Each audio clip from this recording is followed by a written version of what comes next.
in ISC English 2, that is your literature paper, in section B, you are given two types of question.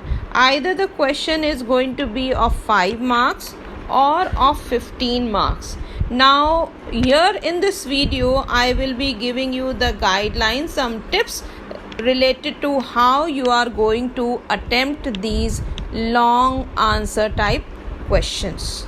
Now, the first step which I suggest you is to start writing about the author or the poet, whether it is your prose, whether it is your poetry or the drama. Make sure at least 2 to 3 sentences should be written in the beginning, making it clear to the examiner that you are aware about the author's work or his books. Okay, whether it is the author or the poet or the dramatist, you make it clear to the examiner that you are knowing the details related to the particular writer. Now, after that, you have to switch over to the title of the story or the poem. Okay, every story or the poem will be given a name, so make sure that 3 to 4 sentences you are going to mention related to the appropriateness of the title.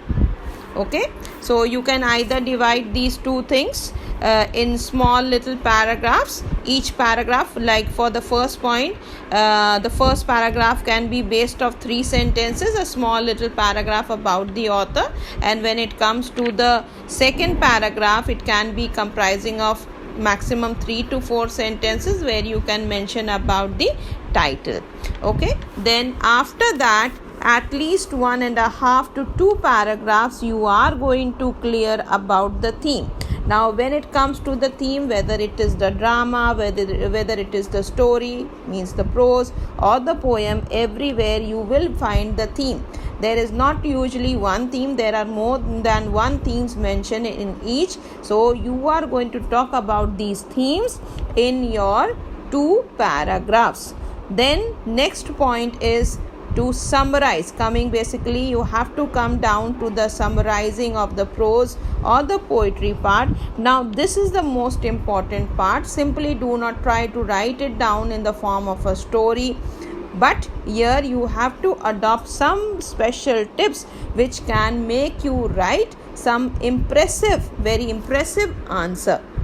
What are those tips? So the first thing is that you have to, every prose, every poetry, every drama will be having some impressive lines. So while you are studying the text, make sure that you keep underlining or highlighting those impressive lines so that you can learn these quotations and use these quotations in blending it with your summary. When you are asked to come to the 4th point, that is when you are summarizing the prose or the poem, you have to use these quotations. So second point here I have written to you have to try to blend these quotes with your summary. Now, never you are summarizing, so never forget to mention the relevant points which are making clear the chapter or the poem. So that is to be mentioned. You do not have to avoid that. Now, if it comes to a 5 marks question, so make sure you have to go for not only 5 keywords in your answers. Make sure that minimum 10 keywords are written.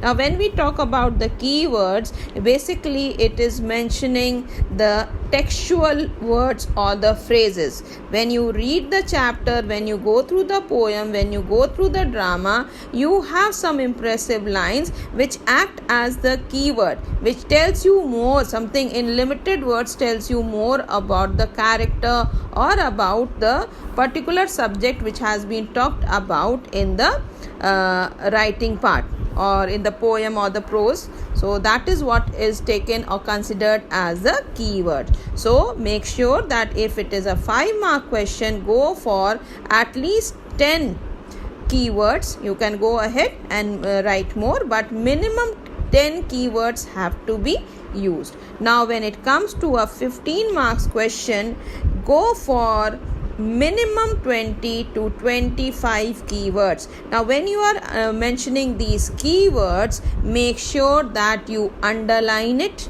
highlight it, so that it directly falls in the eye of the examiner. He doesn't miss out any of the keywords.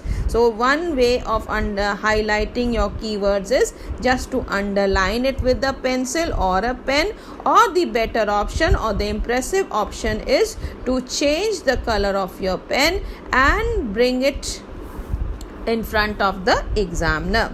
Now when it comes to writing of quotations, now students think it or take it very lightly, just they roughly learn it up, and that is the reason they do not write the quotation properly. So when it comes to quoting the lines from the text or the poetry, so you have to learn it by heart. The best option is to write and learn, not missing out the punctuation marks, because when the examiners are going through your scripts, they make sure that the textbook is kept by their side, and they will be checking each and every minute detail related to the quotation. So make sure, children, you have to learn it by heart.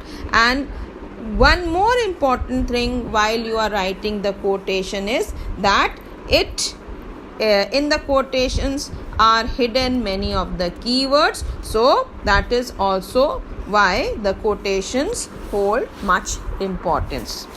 Now the last point is, when you come to the conclusion, you have to conclude your long answers by mentioning the analysis, whatever is the analysis related to the particular poem or the prose part.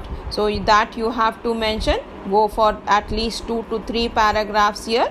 Okay, and either it can be your analysis, it can be a critical remark, or even if you are able to go for your own viewpoint, you are free to mention it out here. So anyways, in short, a 15-mark question answer should not be less than 200 to 250 words. Students often ask us that how many pages answer it should be. So in your language, in your way, it should not be less than 3 to 3.5 page answer.